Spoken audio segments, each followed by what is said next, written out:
Hello, and welcome to Regrets I've Had a Few. I'm Paul Hunter, Artistic Director of Told by an Idiot, and this is a podcast where I talk to friends and colleagues delving into what made them the person they are today. Hello, my guest this month is a fellow Brummie, and like Told by an Idiot, is an associate at the Birmingham Repertory Theatre. She's also managed to do that thing which I always admire, which is to be successful across different mediums, because I think that's a very, very hard thing to do, because obviously in this country people like to pigeonhole you as much as possible. But she's an extraordinarily accomplished actor across film and stage, and a wonderful writer and adapter. Her adaptation of the book Life of Pi is currently enchanting audiences in London's glittering West End. Welcome, Lolita Chakrabarti. Hi, Paul. Hello, hello. What a lovely introduction. Thank you. Well, you're very welcome. It's very nice to see you. Now, I have to make it clear to the listeners that we do go quite far back in our acting careers, which I will touch on a little bit later. I'll just entice them with that. But am I right that you weren't born in Birmingham, but you spent your childhood in Birmingham? Is that correct? Yeah, I was born in Hull, but Okay. I spent 6 months of my life in Hull, so I don't have any memories of it at all. My dad will often say, "Do you remember that time?" I was like, no, I was really not present. But I grew up in Birmingham, yes, from 6 months to I left when I was 18 to come to London. So yes, we do share that almost same trajectory of childhood and then leaving for a slightly bigger city. And I often do this with my guests. I take them right back at the beginning, just to kind of investigate what your first connections or first experience of show business might have been, what you might have seen very early on, or because your father was in medicine, is that right? Yeah, that is. So right. a very different world to the one that you're in. But what were your early memories of theatre or film? We were not a theatre-going family, so theatre was through school. And when I discovered theatre through school, oh my God, I couldn't stop. So Birmingham Rep, I don't know if you remember, they had that Yes. card that I think it was £1 a show. Once you bought the card, you could see things for nothing really. And I did, and it was the first young company that was there. I remember that. Do you remember that? And it was wasn't Ian Glenn in that company? Yes, Ian Glenn, Alex Kingston, Mark Lockyer, Stephen Purcell. I remember because I did my one of my they let me come in and watch rehearsals and do a sort of A-level project and interview them, the actors, and I was like, oh my God, this is amazing. So that was definitely very present through my teenage years. But television was extraordinary. It wasn't on all the time, was it? In those days, so you had to catch drama or films at very particular times of the day. There were only 3 channels. It sounds like we were Victorians, weren't we? It does feel like that when you tell your children that they can't believe it. They can just watch anything whenever they want. And when you say no, it was on at that night, at that time, and that was it. Exactly. If you missed it, you missed it. You couldn't tape it, nothing. No. So I watched a lot of drama on TV. And fantastic things, Alan Bennett. I used to love Victoria Wood and just plays. There were plays on TV. There were amazing, and I think because we're obviously from a similar place and a similar time, you're absolutely right. I remember watching things, not always understanding them, but watching things like Dennis Potter and Blue Remembered Hills, and thinking, what is this? This is extraordinary. Yes. I saw a drama with Sherry Lungi and Omar Sharif. Oh my word! And there was another actor in it, and they were in a white room on TV, and I caught it halfway through, and I was absolutely transported. I had no idea what it was. I was like, this is extraordinary. And then I had the good fortune to work with Sherry Lungi a few years later, well, a lot of years later. And I said, what was that? And it was a Jean-Paul Sartre play. About on the BBC. It's kind of bizarre when you think about it, isn't it? I thought you were going to say I had the great fortune of working with Omar Sharif, which would have led to my next series of questions. I sometimes find myself asking this question to guests who maybe have done something very different to what their background was. A bit like me, my dad was an electrician and my mum was a dinner lady. There was no context for it. But I just wonder, when you had to kind of come clean and say you wanted to be an actor. Was that a difficult conversation with your parents, or how was that? Sort of didn't really understand the context of what I wanted. I just knew I wanted it. And so once I found the name actor, I didn't really know what that meant. I mean, so I thought that's what I want to do when I was 14. I mean, I kind of knew early on. I knew when I was young that I loved drama. I just loved it. But when I was 14, you start having all those career chats about what you're going to do and all of that. And I said, I went to a convent. You probably remember that. Yes. I went to the convent of the Holy Child Jesus in Birmingham. And we had a careers talk with the head, Sister Wayne. And I remember saying to her, I'd like to be an actor. And that was the first my dad heard of it, because we had separate meetings, so they talked to the student first, then to the parent. And I think she broke it to my dad gently. And then it went from there. It's interesting, isn't it? I remember a friend of mine telling me a story that I don't think would have been funny for him at the time, but was very funny when he told it me, where he had a younger brother as an Irish actor who was quite successful actor. And this friend of mine had studied architecture for like 6 years. And just at graduating to be an architect, had decided he also wanted to become an actor and give up all the architecture. And God. On the same Sunday lunch, him and his brother were racing home to be the first, because his brother wanted to tell his parents that he was gay, and my friend wanted to tell them that he was giving up architecture. And I thought it would make a great scene in a film, these two brothers racing home to get their news in first. And what's intriguing is which response got the worst. Well, I should say, my friend said that they were absolutely, totally understanding of his brother, but furious at him for giving up the architecture. So I don't know. It's an interesting. Have you ever had to play anybody medical, of course, in your career?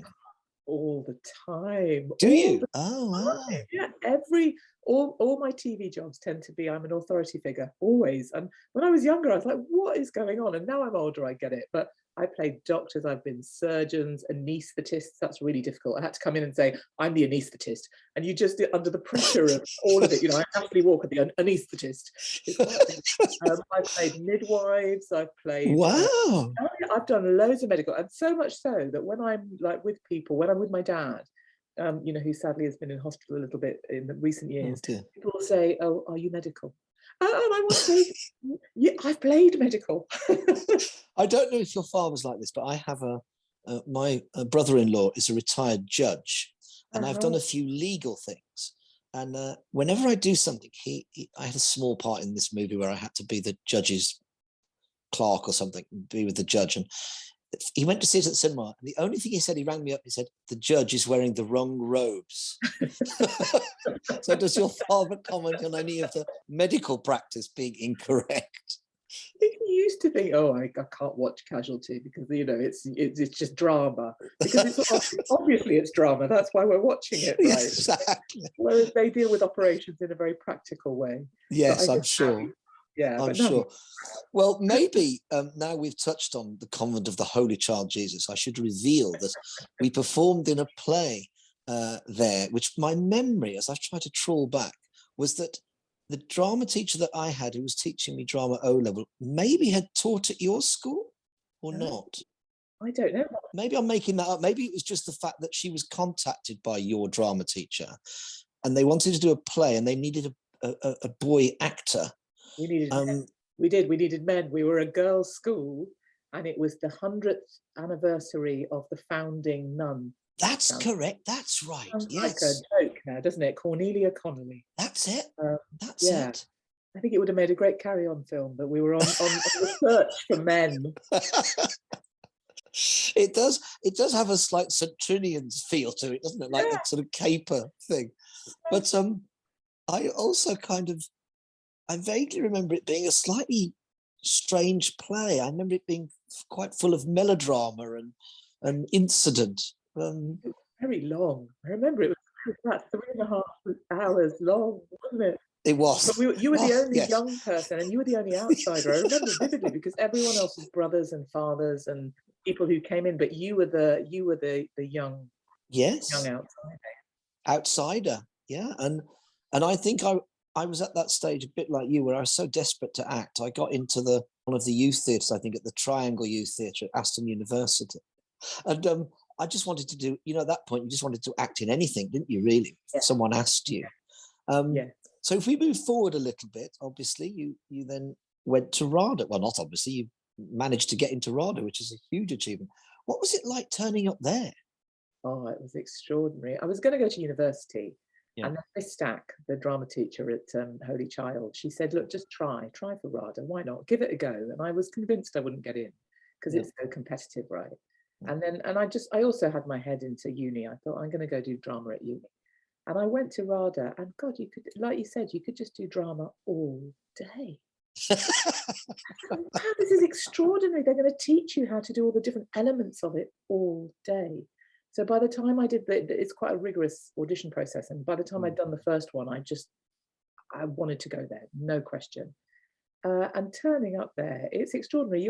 When you're doing drama at school, you become quite a big fish in a small pond, don't you? Because you kind of show that you're the drama person. You're the person who does all that stuff. Yeah. And then you go to drama school and realize, you're a really small fish in a very big pool, because there's so much talent from everywhere. And this is just a handful of people. I loved it. I absolutely loved it. We did everything. We did acting classes, voice, dialect, stage fighting, movement, improvisation. There was absolutely plays on tap. It was 3 years of just rigorous training. I don't know about you, but whenever I'm on a job which maybe he's not going as well as I hoped it would, I often try to think back to those times of being at college where you were so excited just to get up in a room and do anything. Yeah. I think it's sometimes good to reflect on that passion and that excitement. Yes, I agree with you completely, because it's very singular, isn't it? That motivation for why you got into the industry in the first place was love and excitement. Yeah, exactly. And it's easy for that to get lost along the way, or get slightly, detour or whatever. And what kind of parts were you playing? Were you in the authority position straight away at Lolita, or you mean at RADA, or when I came out? Yeah, at RADA. At RADA, no, RADA was more diverse. Okay, good. I guess I was still a teenager to 21, 18 to 21, so I hadn't quite hit my authority phase yet. But, so I did a bit of everything. I played Iphigenia or Iphigenia, depending on how you pronounce it, Greek tragedy. And then I played, gosh, it's hard to remember. What did I play? There was some George Bernard Shaw play that was really dense, something to do with D.H. Lawrence, some Russian women in hospital, I remember, something like that. So it was a very sort of mixed bag of all sorts of things. And did you find kind of a group that you've kind of stayed in touch with over the years, or? Well, my husband's from the year. Well, there's one part of the group. Yes, that part I kept in touch with a lot. It's funny, you all go off and work in different places, don't you? You kind of spread and head out. And whenever I see anyone, it's just lovely. You just go back to that time. So you kind of keep up with what people are doing and where they are. But no, I wouldn't say there's a sort of core of us that. No, it's interesting because obviously, so thinking about lots of links between yourself and Told by an Idiot. One was, of course, you went back to RADA recently to be in the production of Hamlet, didn't you, with my dear friend Aisha? Yes, And it must have been strange to perform at RADA, wasn't it? For those of you who were from RADA. Yeah, it was a really singular thing. It was a kind of grand fundraiser, and also an opportunity to do a really good piece of work. So we did Hamlet. Tom Hiddleston was Hamlet. Ken Branagh directed, and there were 10 of us in the cast. But we did it in it used to be called the Vanbrugh Theatre. It's now, I think, the Vanbrugh Jerwood or the Jerwood. I'm not quite sure. But it's a 160 seat place, and the tickets were like golden Willy Wonka tickets. Yes, of course. But it was extraordinary to do a play of that scale to that intimate audience. Yeah. And everyone was, and it was a 3-week run, so it was really fast. And I think we didn't let a single show go, because with a long run you can often go, oh, I'm a bit tired, okay, I'll just cut this one a little bit. But it was just thrilling it was pure storytelling and a pure transfer of energy of us translating this play for a very select group of people.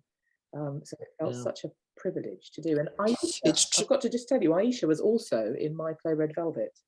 So Yes, of course she was. She was in Red Velvet when we did it. I think. Of course she was. Yes, I'd forgotten that. We'll obviously come to your writing, but it's interesting that notion of doing those plays in those intimate spaces, because I've only had a brief experience. We did a show that Catherine Hunter directed called My Perfect Mind, which was myself and Edward Petherbridge, and it, on one level, it was a kind of chamber version of King Lear. So we played it at the Young Vic in the Maria, in the smaller space there, and just to be on stage with Edward, who's such a brilliant actor, and we did the scene where Cordelia comes back to him, and I play Cordelia. I thought, this is utterly surreal on one level, but I think people really enjoyed seeing an actor like Edward play Lear in a very intimate way, where he could be very subtle and very, understated, and I imagine it must be similar with the Hamlet as well. That sounds like a lovely gig. I wish I'd seen it. I think financially it doesn't make sense necessarily, does it? That's why we don't do it. We need to have a bigger reach in order to finance the show.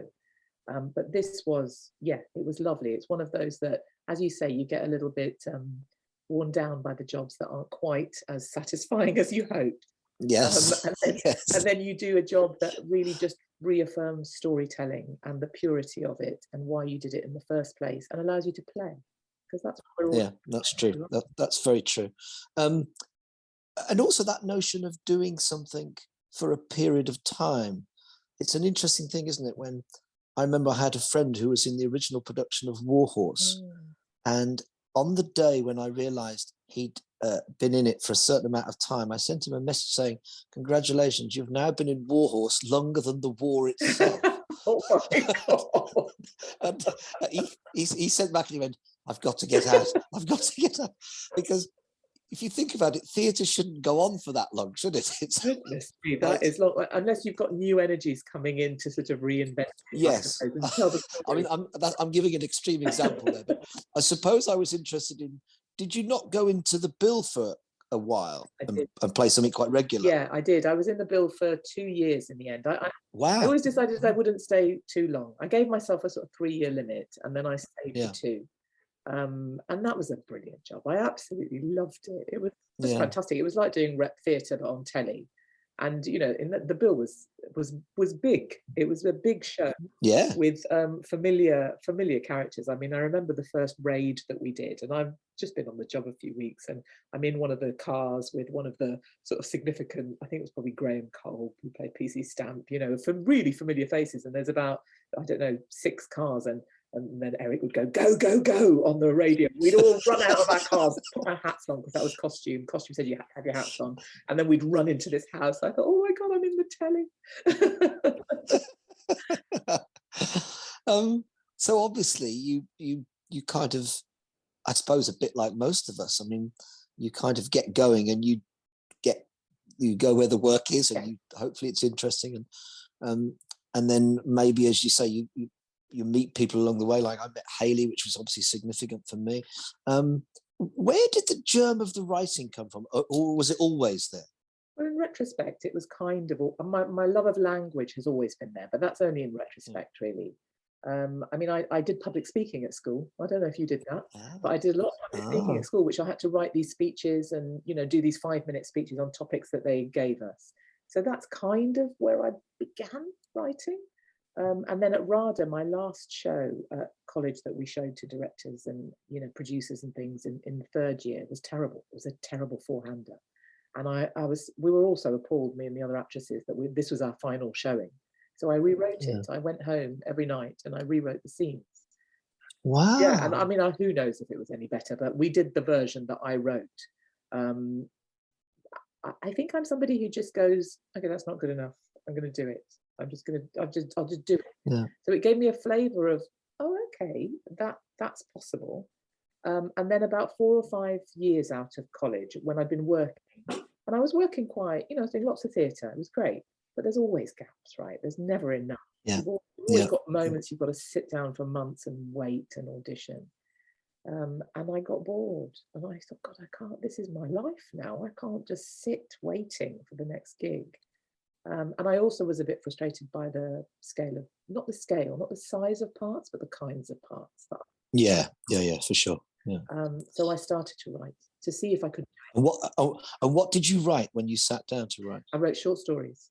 I wrote a lot of stories, yeah, because I'd sort of read a bit about how to start writing, and they said, see if you can tell a story, beginning, middle, and end, and do not stop. Even if it's on a piece of toilet roll, write a beginning line, a middle line, and end line, and just tell structure, work structure. And then a friend of mine, who's an actress, was working for a company called Interact, who are professional actors who go into hospital and read short stories, like 10-minute stories, to stroke patients. And they were looking for writers. And she knew I was writing short stories. So I submitted a couple of stories and they bought them. And I thought, oh, I can get paid. It occurred to me I could get paid. So I wrote about 40 stories for Interact over a few years. And then I started to expand, and I wrote a terrible first draft of a novel. I wrote a film, a teleseries. I wrote loads of things, but I didn't really share them with anyone other than my other. Yeah. And where did the idea for Red Velvet come from? So Adrian, my other half, was doing a reading about Ira Aldridge, who's the subject, Red Velvet, in Brighton, in a festival in Brighton. And it was just a two-handed sort of chamber piece. And he said, he came home and said, have you heard of this actor? And I hadn't. And I couldn't believe it. He was for those of people who are listening who don't know, he was a Black American actor who came to England in 1824, performed, not Othello, yes, Othello, at the Theatre Royal Covent Garden in 1833, had a huge career across Europe, was knighted and awarded, and was the highest paid actor ever in Russia, had a state funeral in 1867 in Poland, and then was written out of history. So it's a great story, right? Oh. So yes. So you just thought, I've got to tell this. I've got to find him. Yeah, I've got to find him. And how long did it? I'm always interested in, how long something takes. People who aren't in the industry, I think, are often ask me, well, how long does it take you to have from the idea to the actual standing on stage? And it's such a kind of movable feast, isn't it? Roughly how long did it take you to get that to production? Well, because from the first idea of finding him in 98 to the first production was 2012. So that long. But I researched him for about 3 years solidly, and then thought it's a film. I didn't feel I had the skills to write a film. So I put him away. And then somebody said to me, write the play. So I started to write the play, having never written a play before, really, other than at home, trying it out.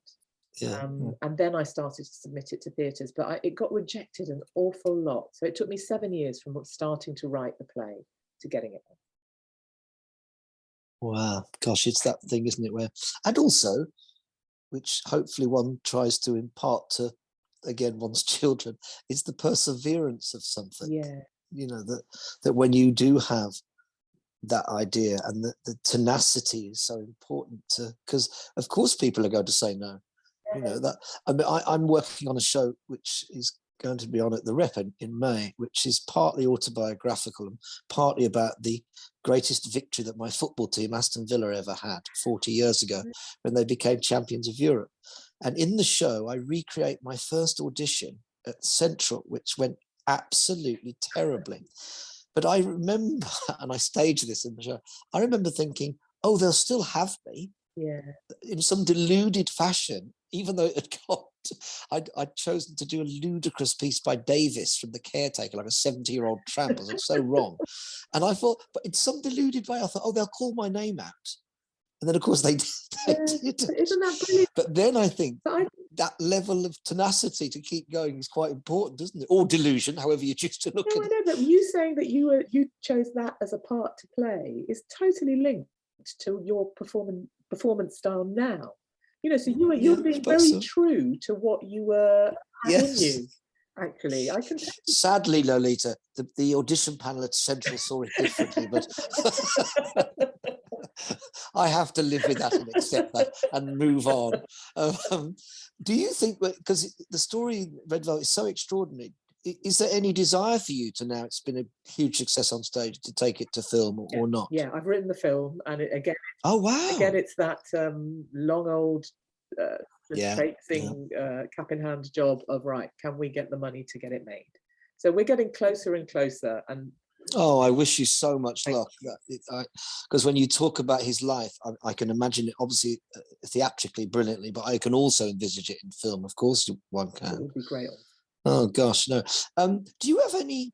This is the only regrets question. I'm going to loosely hang it on the title of the podcast. Do you have any regret that by becoming successful as a writer, do you feel that's in any way affected the kind of things you're asked to do as an actor, or vice versa? How does that work? I think the world has changed, hasn't it, in the last few years, that actually double or triple threat, or whatever you want to call it, is acceptable now. So when you meet young, like up and coming artists, they're all doing everything. And it's great. It's a very positive thing. When I was writing and acting to start with, people advised me, don't tell people about the writing. Just when you... Yeah, I had exactly the same. In fact, I had a thing which I didn't quite know how to take it. I used to get some people say, "Oh, you should really focus on your directing." Yeah. And I thought, do they think I'm a terrible actor? or the other way around. I always thought, what do they actually mean by that? Yes. Well, I had people when Red Velvet did well said, "Oh, you're going to give up the acting now, aren't you?" Like, no, I love acting. That is my first love. And also, presumably, I find with my directing that my acting completely informs my directing. And presumably there must be similar things to you with the writing. Totally. Well, I soon found out that everyone knew I was writing anyway when I was acting, because it was all sort of reviewed and stuff in the papers, and people would say, "Oh, you're writing, that's great." So I don't hide it at all now. And actually, exactly right, it completely feeds each other, and it feeds your choices. Because it's very empowering, isn't it? Not to go, okay, I've got to go and do this job where I'm another doctor saying sort of difficult things in Latin, or do I really need to do that now? No, I've got writing. So it empowers you to do both. Yeah, I totally agree. Well, it's flown by. It's been so lovely chatting to you and reconnecting with you, Lolita. One other thing, I haven't seen it yet, but I'm desperate to. Actually, I did have tickets, but for the pandemic when it first was on, for The Life of Pi, and we with the family, and we're in the process of rebooking. And you're working with the lovely Max. Yes. Who was my assistant at the Royal Exchange when we did an American comedy. Yeah, he was based as a young director there, and he was so brilliant when he assisted me, and he's gone on to do so well. But it sounds such a wonderful production, and I've heard people who don't go to the theatre say how much they've enjoyed it. Has that been the case? Oh, I'm so glad. Yeah, it is. It's an extraordinary piece. I'm really proud of it. I mean, it's this epic book, right? It's an unstageable epic book. Yes. So I think that in itself is intriguing. How did they put that on stage? But it is a play. It is completely a play, but it's an event, because there's so many different disciplines within it. So there's puppeteering, but we found a puppeteering world that is different to one you will have seen in other shows. So it's original for us. And then there's amazing design, sound, music, video projection. So it makes this experience extraordinary. And then this cast that works so hard. I mean, physical, you will be testament to physical theatre. I am in awe, because that is not my thing at all to do.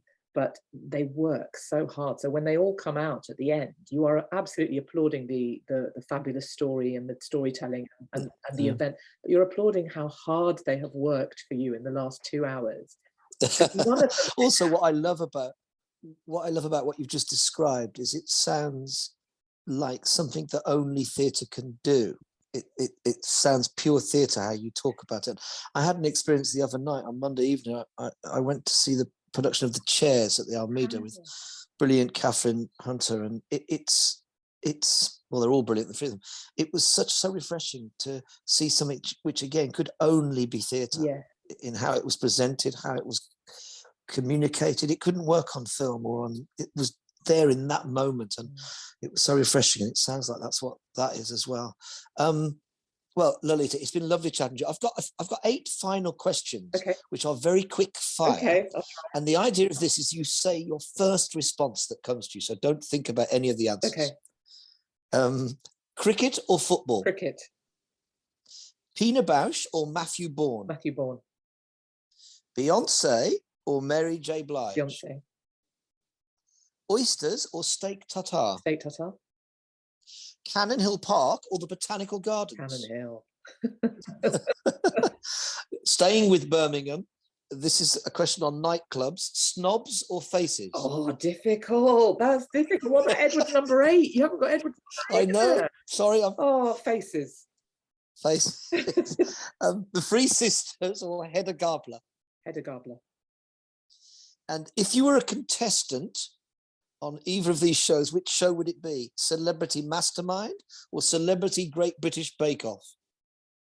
Oh dear, is that the choice? What Yeah, I'm sorry. going to be like ousted straight away. I'll go for the Bake Off and just offer my sponge. Lolita, it's been so lovely chatting to you, and I hope we can maybe get together soon at the rep at some event or something. But thanks very much. Have a good day. You too. Thanks. Bye. Take care. Bye-bye.